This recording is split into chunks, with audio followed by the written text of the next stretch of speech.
Chapitre 8. Description d'un fluide au repos. Exercice. Quelques données.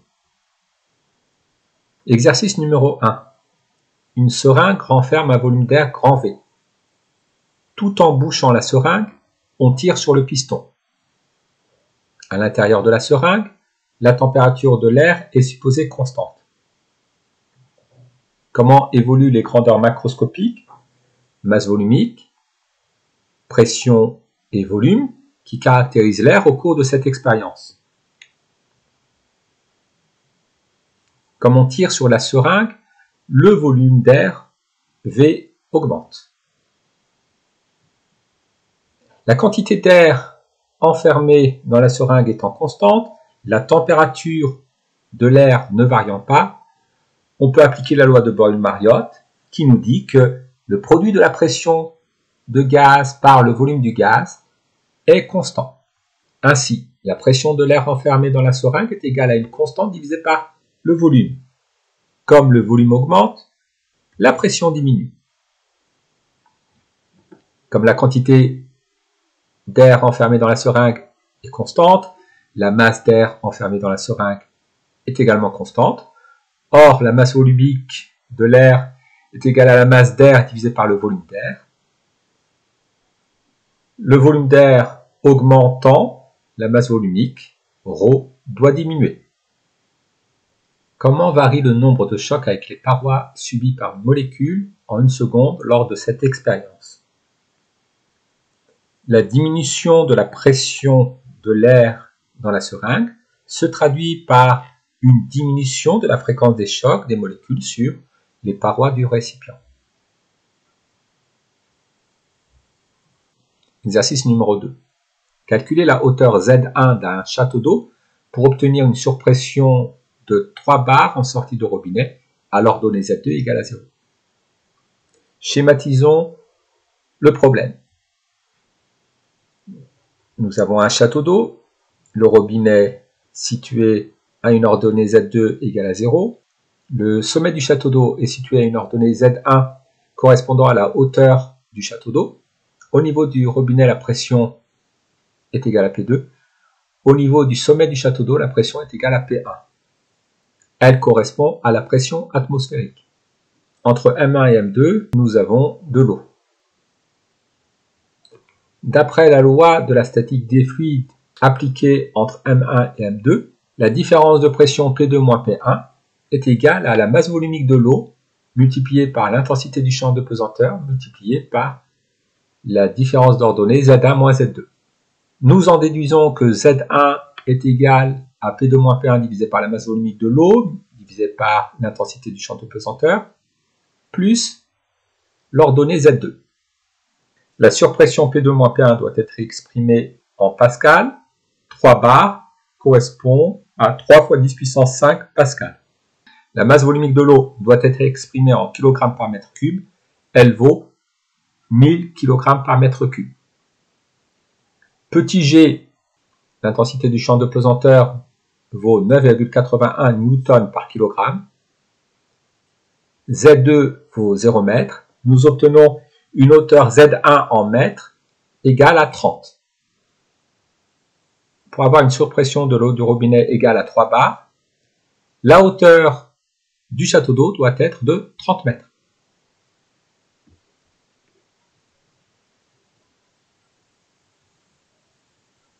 Exercice numéro 3. En plongée sous-marine, on utilise un manomètre qui indique la profondeur de plongée et qu'on appelle profondimètre. Petit 1. Exprimer la profondeur petit h de plongée en fonction de la pression P en supposant que la température de l'eau varie peu. Commençons par schématiser la situation. Nous représentons l'océan. Nous choisissons un axe vertical orienté vers le haut. Les points situés à la surface de l'océan ont pour ordonnée Z1 égale à 0 m.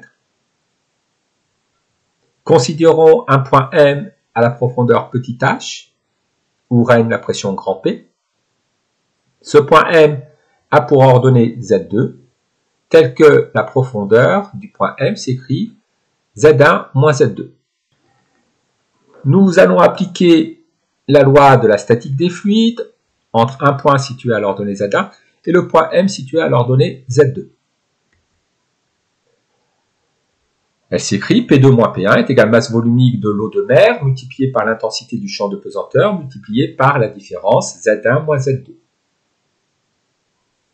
La pression régnant au point M d'ordonnée Z2 est notée P. La pression régnant en un point d'ordonnée Z1 égale à 0 m correspond à la pression atmosphérique. Donc P1 est égal à la pression atmosphérique. Donc la loi fondamentale de la statique des fluides s'écrit ici, pression P au point M moins pression atmosphérique est égale à masse volumique de l'eau de mer multipliée par l'intensité du champ de pesanteur multipliée par la profondeur petit h. Rappelons que petit h est égal à Z1 moins Z2. Exprimons la profondeur petit h en fonction de la pression. La profondeur petit h écrit donc P moins P atmosphérique divisé par masse volumique de l'eau de mer divisé par petit g. Quelle est l'indication affichée par le profondimètre lorsque la pression mesurée est de 4500 hectopascales? Les pressions doivent être exprimées en pascal. Nous passons de hectopascal à pascal en multipliant par 100. La masse volumique de l'eau de mer est égale à 1020 kg par mètre cube.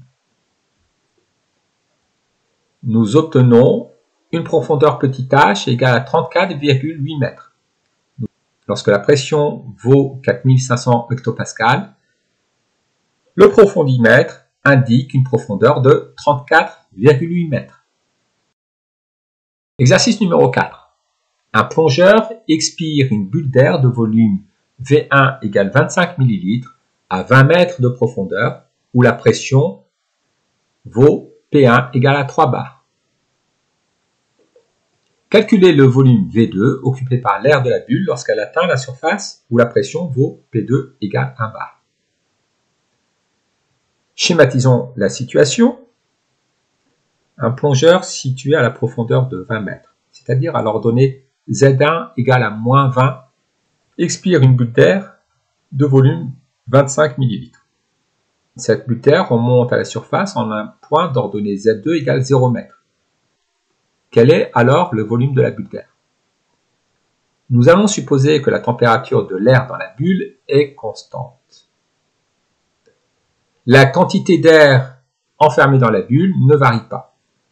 On peut donc appliquer la loi de Boyle-Mariotte qui nous dit que le produit de la pression de l'air multiplié par le volume d'air est constant lors de l'ascension de la bulle d'air. Ainsi, le produit P1V1 est égal au produit P2V2. Exprimons le volume V2. V2 est égal à P1 fois V1 divisé par P2. Dans cette expression, les deux volumes doivent être exprimés dans la même unité et les deux pressions également. Passons à l'application numérique. V2 égale à 3 bars fois 25 ml divisé par 1 bar. Nous obtenons 75 ml.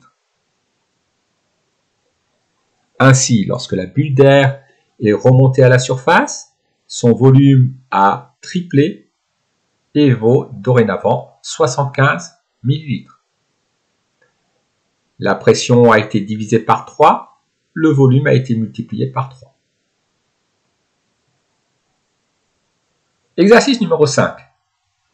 Sur une paroi plane d'air grand S égale à 0,5 m², un fluide exerce une force pressante de norme grand F est égal à 50 000 newtons.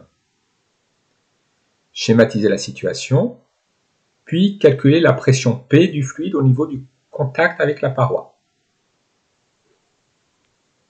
Nous avons un fluide à la pression P en contact avec la paroi bleue de surface S. Le fluide exerce une force pressante sur la paroi, dont la direction est orthogonale à la paroi et le sens orientée du fluide vers la paroi. La norme de la force pressante est égale au produit de la pression par la surface de la paroi. F est égal à P fois S. Calculons la pression du fluide au niveau du contact avec la paroi. La pression du fluide est égale à la force pressante divisée par la surface de la paroi.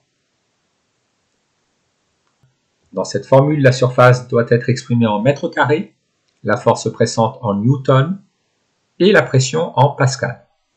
Nous obtenons une pression de 1 fois 10 puissance 5 pascal, c'est-à-dire 1 bar. Exercice numéro 6. On utilise en pâtisserie un siphon dont les cartouches de gaz contiennent 8 g de protoxyde d'azote de formule N2O.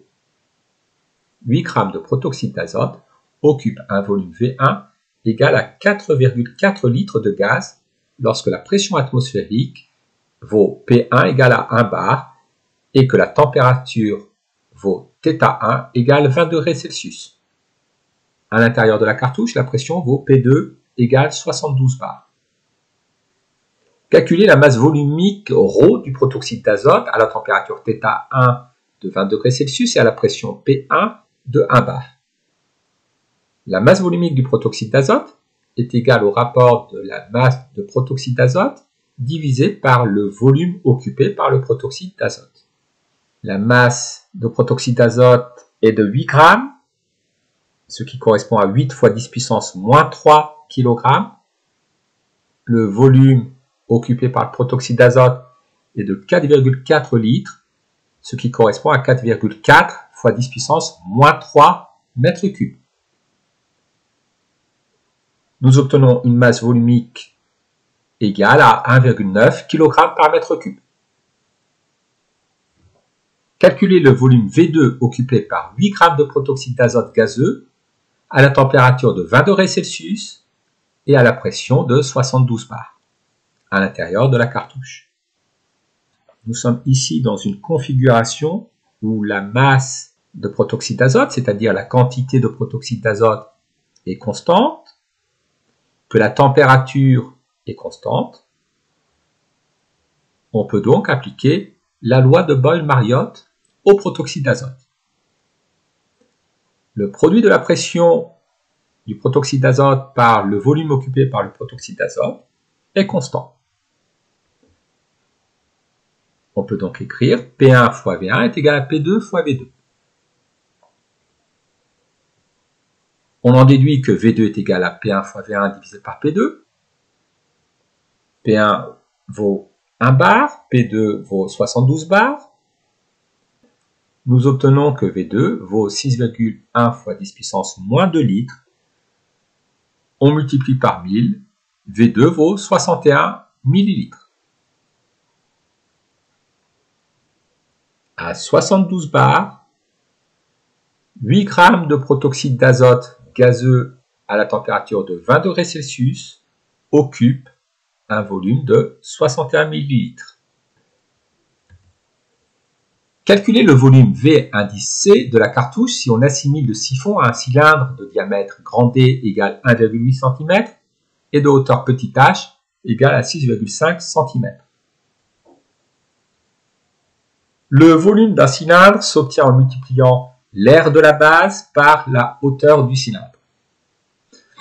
La base étant un disque, son aire vaut pi fois le rayon du disque au carré. Ainsi, le volume de la cartouche est égal à pi fois r carré fois petit h.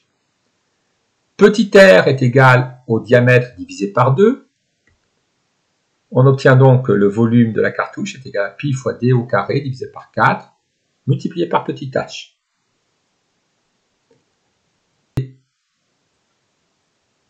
En laissant d et h en centimètres, on obtient le volume de la cartouche en centimètres cubes. Il vaut 17 cm3.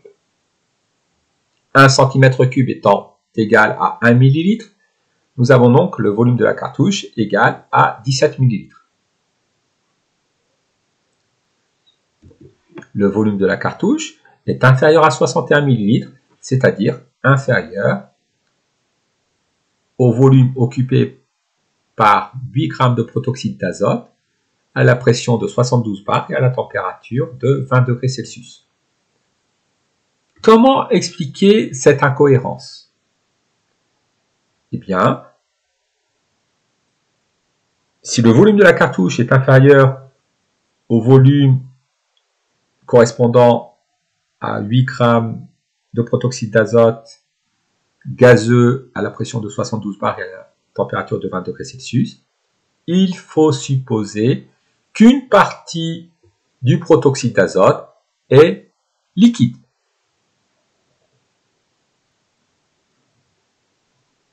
La cartouche ne peut pas contenir 8 g de protoxyde d'azote entièrement gazeux.